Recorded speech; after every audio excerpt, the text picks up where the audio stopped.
Good evening and welcome to another preview with the Rams Review podcast. It's game 10 this week and we're travelling to the infamous Den to face Millwall. And joining us this evening to discuss all things Millwall is George Cole, who's a well-known TikToker covering Millwall all the time. George, good evening, sir. Thank you for having me. How are we? You okay? Yeah, very good, thank you. Again, thank you for your time this evening. Lots to discuss. So we'll jump straight into it. Millwall Football Club. Obviously, there's this history between ourselves and Derby, especially going back to '94, which by the looks of it, so it's probably a bit before your time. But Yeah. I was there, and it was fun and games. But we'll go over that. Last season came 13th. Looking at your record, you 16 wins, 11 draws, 19 losses, 55 points, and good old middle of the road 13th. How was it for you? Was it expected or was it disappointing? What's your feelings on that? I thought it was a disappointing season all round. We ended up going through three managers. We started off with Gary Rowett. We then took a gamble after Gary Rowett left. He decided that he couldn't take the squad any further, and we took a gamble by getting a young and inexperienced manager in Joe Edwards. And unfortunately, it just didn't work. His style of football was ambitious. However, we didn't quite have the players or the finances really behind the project to make it work, which saw us ultimately tumble down the table and sort of lurking around with the relegation zone, in which Joe Edwards was then sacked. And we then brought back a club legend as a player and as a manager, Neil Harris, who we're still with now, of course. And I think towards the back end of last season, the last 11, 12 games, I thought Neil Harris did a very good job. First of all, the priority was to stay in the division, which is what he did. We survived relegation. And we ended up winning our last 5 games of the campaign, and we managed to move ourselves up to 13th place, which, listen, about mid-table, almost banging mid-table, it wasn't deemed as a terrible finish. But overall, I think it was a disappointing season with inconsistencies, 3 manager changes. And we was excited going into this season for sure with the way it ended, with the way last season ended under Neil Harris. But a 13th place position it was respectable, but we know we can do better, we feel like, with the squad we've got. So Neil Harris was with you before between 2015 2019, and you got a playoff win, if I remember rightly, from League One into the Championship. And then you sacked him and brought in Gary Rowett, who's obviously well known in these parts. In fact, he still lives in Derby. He writes a column for the local paper now and does a bit of media work here and there. Why get rid of Gary Rowett, who was very consistent, always tinkering around the top 8 or so and never quite got you over, and then go back to Neil Harris, who ultimately was perhaps a bit of it didn't work out. 2019 was a poor season. I was looking at it before we came online. Why go back? Because sometimes, history says it doesn't work. I listen, from the outside looking in, it certainly looks like a backward step for sure. It looks like we've just gone in circles really, and we've gone backwards. With Gary Rowett, I think he was unfairly handed out by a lot of fans. I think there was a lot of criticism over the seasons, over the years he was here, for the football he played, and most fans would turn up to the Den and say, "Oh, it was boring and it lacked ambition." But the results speak for himself. He got 3 or 4 maybe top half finishes in a row, all above 12th place finish, which for a club of our stature and our size shouldn't be sort of looked away at. I thought that was a very good achievement from Gary Rowett. His final full season, which was the year where who won the league that year? It was the year Luton got promoted through the playoffs. We just missed out on the playoffs on the last day. We were 3-1 up at Blackburn at home. Lots of Millwall fans don't like to talk about this, but we were 3-1 at home to Blackburn. And we ended up losing the game 4-3 and just missed out on the playoffs on the final day, in which we were in the top 6 for majority of that season. And the next season came around and the squad digressed. It wasn't as strong as it was the season before. And ultimately, Gary Rowett then left off his own back because he just felt like he had taken the squad as far as he could. However, I don't really have a bad word to say about Gary Rowett. I thought he was I think in terms of this last sort of century or this last decade, let's say, I think Gary Rowett has been one of our more successful managers. If you look at positions in the table and the results we was getting, considering we never ever spend money as a club either. So, yeah, I respect Gary Rowett for the job he's done. But Neil Harris is now back in the job. Of course, if anyone's got a bad word to say about Neil Harris, they're just simply not a Millwall fan because the man bleeds Millwall. He's Millwall through and through. He's obviously top goal scorer at the club as a player and won promotion as a manager and gave us stability, I would say, in this division. So he's back now. In the meantime, obviously, he didn't do particularly well elsewhere at the likes of Gillingham, Cardiff, and he came from Cambridge when he joined Millwall. But I think one thing you're guaranteed under Neil Harris is stability, and you're guaranteed a man who knows what it's like to play and manage the football club. So, yeah, well, this season still is sort of we're still getting there, I think. But I think most Millwall fans at the moment are happy with Neil Harris in charge. So, what's his style? Because we all know Gary Rowett's style. It was very methodical, very strict, as I used to call it. He didn't like really players to express themselves, and he was very much rigid in his style of play, and had success certainly in certain times. Both obviously his tenure at Millwall and at Derby, where getting us both either into the playoffs or very close. What's Neil Harris's attitude towards play philosophy?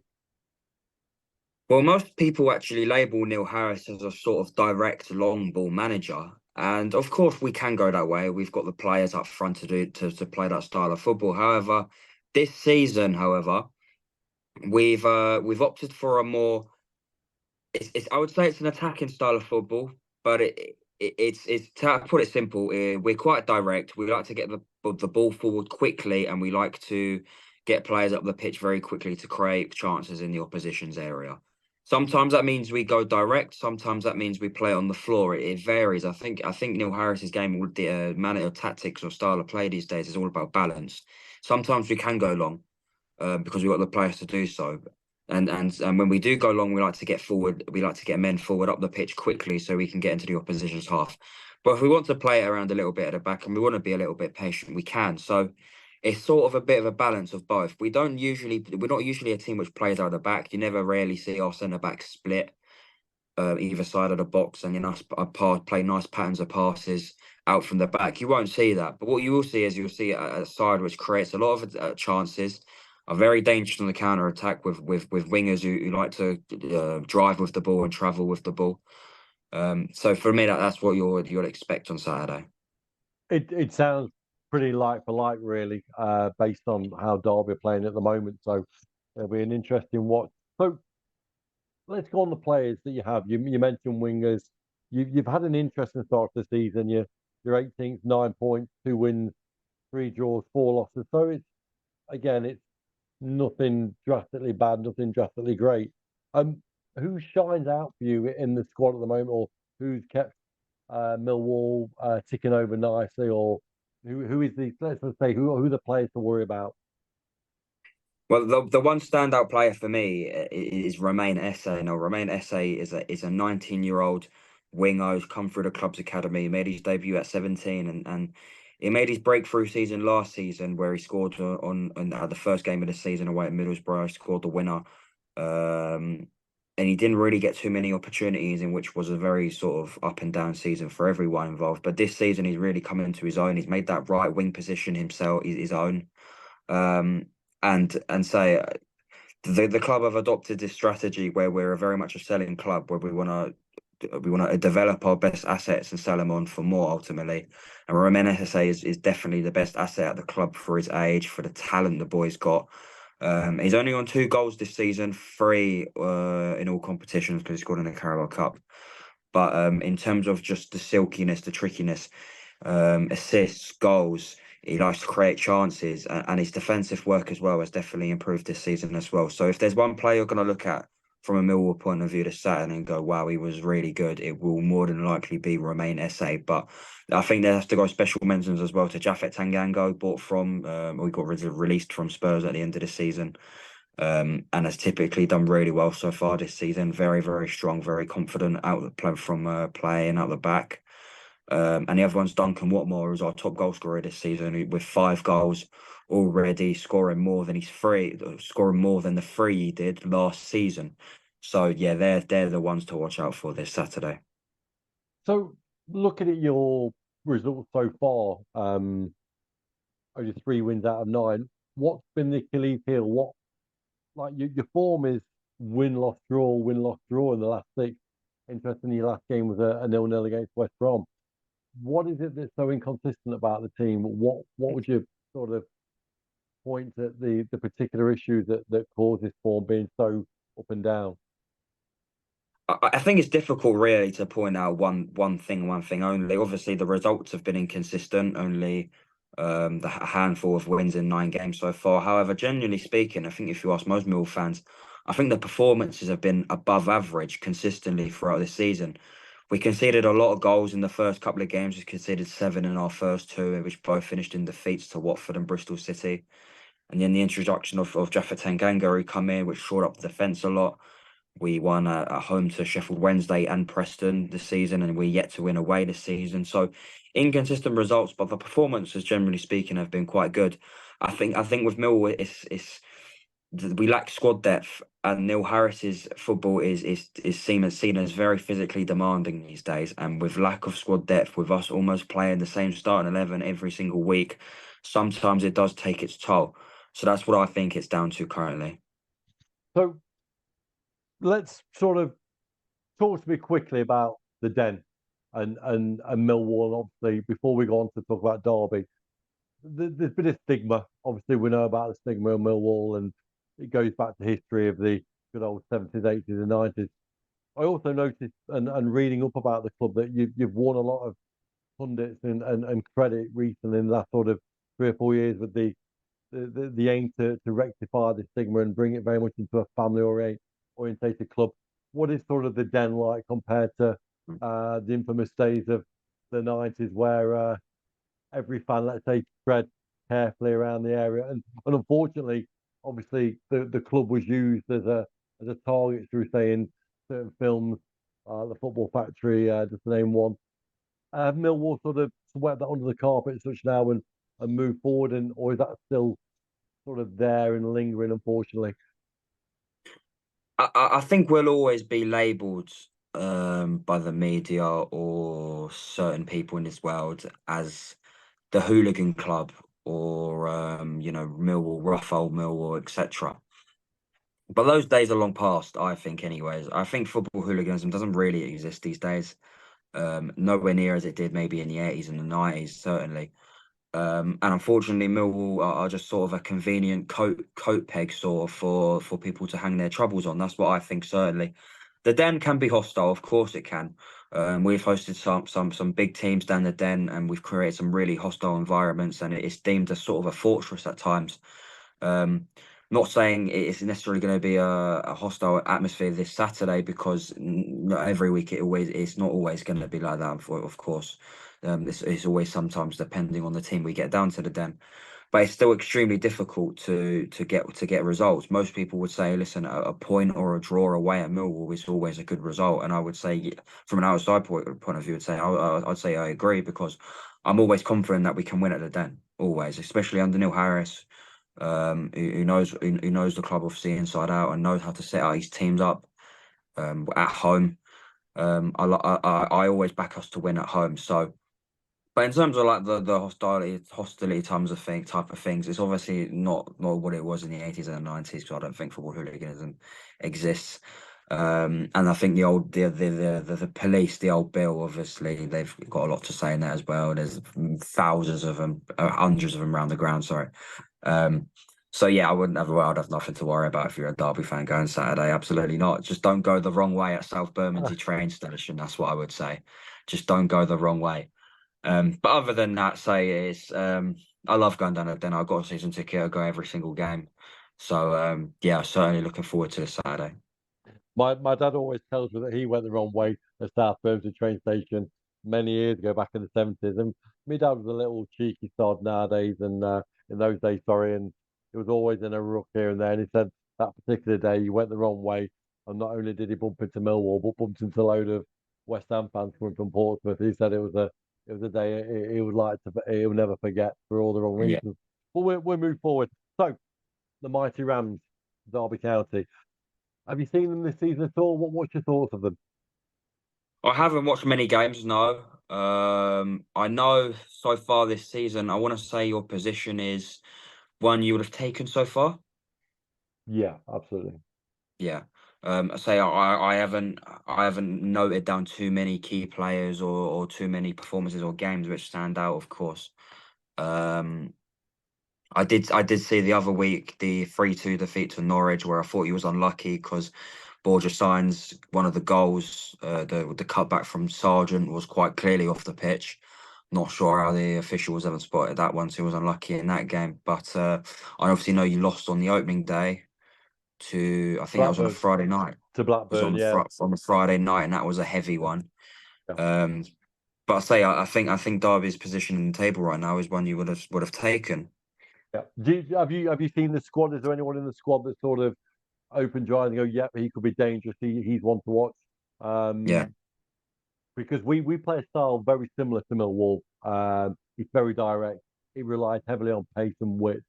Um, is there anyone that sort of stands out that you think from history against Millwall that's always played well against you guys? Mm. I was looking at Nathaniel Mendes-Lang, if fit, is always one which causes us troubles at times. Caden Jackson, of course, you've gotten from Ipswich. Yeah. So they're two players which I think will be who usually starts up front. Who's more likely to start front this Saturday? We've got Jerry Yates, who we got from on loan from Swansea, who hasn't scored yet this season, but he's been a link man. I think what you'll find with Derby is that our goals come from all over the place. We haven't got a direct number nine.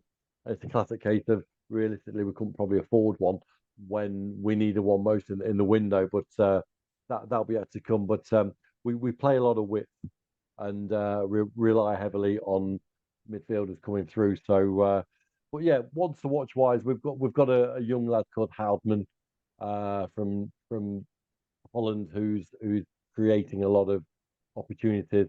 Jackson started off well with his pace. He's kept very fit. Probably our best player so far this season has been down the middle. Bowie Adams, David Ozo's injured, and I'll say Curtis Nelson at the back. The spine is very strong at Derby, so it's one thing. And we can't forget probably the best signing of the window, probably for any club, is our goalkeeper Zetterstrom, who's just a revelation at 1.2 million. It is an absolute steal. So, but let's talk predictions. Let's talk the championship. You're an expert. You've been in there many years now. Who's your prediction for your top three going up? Well, as we've seen in previous years, most of the teams which get relegated from the Premier League seem to jump straight back up again, and I think it's hard not to have one of those three teams going up. I don't think one will be Luton. I think they've started really poorly, and I think they're sort of back at where they are, back where they belong, type thing. So I think Luton are out of running. If I have to choose, um, I really like Burnley under Scott Parker. I think it's hard to rule them out. Sorry, because straight got was in the Premier League for many years, and when the one season they did it, having the Championship, they absolutely smashed every team off the park. So I think Burnley will be one. I'm going to go with Sunderland as another one. Started really well this season. Got a really young squad, a young talented squad. Started really well. Um, and in the final position for me, it's going to be a toss up between Sheffield United, um, if they can keep certain players fit, or West Brom, because I think West Brom have got one of the best managers in the league in Carlos Corberán. We got just before the international break, we got a really good point at them. Away from home, 0-0 draw, which was a good point for us. But Josh Madger's, of course, absolutely on fire right now, scoring goals left, right, and centre. The league's top goal scorer, and they've got really good wide men as well. So I'm going to say West Brom, probably in the playoffs, and I'll have Sunderland and Burnley automatic. Good choice. You don't mention Leeds. Um, quite a few people we've had on the show have also said the same, that they don't think Leeds will. There's too many superstars in there for this level to gel as such. Um, Sunderland's an interesting one. We played them a couple of weeks ago. and they're good. They're not brilliant. They're good, but they're very young, and I'm not convinced that they'll be the same team in 46 games time. I think the wear and tear of the championship will go against them, and I also think that they will probably be pickpocketed in January for their young stars like Chris Briggs, Bellingham, etc. It'll be interesting to see what happens with them. So your bottom three, we've had various fans on the show who all give real different opinions on the bottom three. Where do you see that going? Well, at the start of the season, you'll be glad to know. So I did a little prediction at the start of the season, and you'll be glad to know I didn't have Derby in the bottom three. I think it was very easy to jump to that conclusion. Appreciate I that. did, I did have the other two promoted sides, though. I had Pompey in there, and they currently are in and around there right now. Currently, I had Oxford originally. I'm going to stick by my guns. I'm not going to go back in what I said. So I had Oxford originally as well, although they have started really well. Surprisingly, maybe, but they've started really well. And the other one I had was Plymouth, just because I just Wayne Rooney as a manager, the way he was at Birmingham. Obviously, he did an all right job at Derby, but he got relegated there at Derby. I just wasn't quite sure Wayne Rooney was the man at Plymouth, and they started really poorly. And although they have picked up results recently, I think Plymouth as well as Portsmouth and Oxford will go down. It's interesting you say that because um, two of those three teams have been mentioned a lot, Portsmouth and Plymouth. Rooney seems to steady the ship there, to be fair, and you've got to give him credit. I'm with you, though. I don't think he'll sustain it. He hasn't got a history of sustaining consistency. Um, I think Pompey have got a very, very good squad for League One, but I don't think they've improved it for the Championship. I think they were very reliant on expectation that they'd survive with what they had. And I think also Moutinho has been found out now. The Championship and League One are two different gravies. Oxford's an interesting one. Oxford, I think, are just one of those teams that always seem to start off well, but I think they'll disappear. The team I said was QPR. Mm. QPR are awful. I've watched them at Derby. They were terrible last week or last game before international break. I've watched them prior to that. They were terrible. And I also think Cardiff will struggle to rectify their bad start. They've got real issues. So it's an interesting conundrum down there. So finally, George, prediction Saturday. We're coming to the Den. We haven't won away yet. We've struggled away from home. We've been in games, most of them. Blackburn, perhaps the first game of the season was a bit of an exception, but even then, we were at 1-1 at the 65th minute. Where do you think this will go? I think it will result in a Millwall win. Of course, I'm always going to back my side, of course, but the logic behind it is because of how inconsistent we actually are. We sort of lost, draw, lost, draw. I think we are due a win. Our only two victories in the league this season have come at home to Preston and Sheffield Wednesday previous to that. So I'm going to go with a Millwall win. I think it will be tight. I think Derby will give us a great game, and I think it's two sides, like you said, who play very similar styles of football. However, I think Millwall will just pip it, and I'm going to go with a Millwall 2-1 win. That's a fair prediction. I think from my side of things, I normally give Derby a 3-0 win every time because I'm like you and I'm an optimist. Um, I'm not sure Millwall is going to be the place where we get our first win, but I think that lessons have been learned from previous defeats, and I think that if we come away from the Den with a 0-0 or a 1-1, I think it's a good point, like I said previously in the show, that to go to the Den and get something is not easy. So I think Derby will take that, and then we will sort of progress from there. So George, finally, Millwall. What's the expectation? Where do you think they'll finish this year? Do you think they'll finish above Derby? Do you think they'll be mid-table again, or do you believe that there is optimism for an outside chance of getting in the top six? I think we're an optimistic fan base, but I also think we're very real. We're realists, and I think realistically, I think the most we can expect is sort of mid-table. I don't think we've got enough in the tank to, unfortunately, get the top six. Of course, it's a very topsy-turvy league. Anyone can beat anyone. Anyone can get into that top six at any time if you get a run of games going and a run of wins going. I unfortunately don't think Millwall have the squad depth and the consistency across 46 games to get into that top six. I do think we'll be top 12 come the end of it, and I think we'll be borderline 12th, 11th, which should really be seen as a good season. Hopefully with a good FA Cup run, which we in past history we've always done really well with Neil Harris in the FA Cup. So hopefully a good cup run. But I do think Millwall will have a sustainable 12th place, 11th place finish, about mid-table, which is probably about right, really. Oh, brilliant. Well, George, finally, where can Derby fans and other Championship fans of the show can follow you and get lots of insight on Millwall and match day experience? Where's best to follow you? So you can find me on TikTok. My handle, my is at george.c9. I create all types of content, football content. I'm a Millwall fan, of course, and I do like match reviews, match sort of analysis, different types of videos. Some a little bit more comedical than others. I also do match day vlogs because I work at Dagenham and Redbridge Football Club as part of their media team. So I do like vlogs on the day, just giving an insight in what it's like as a media officer at these little National League clubs. So yeah, that's where you can find me at George dot C9 on TikTok.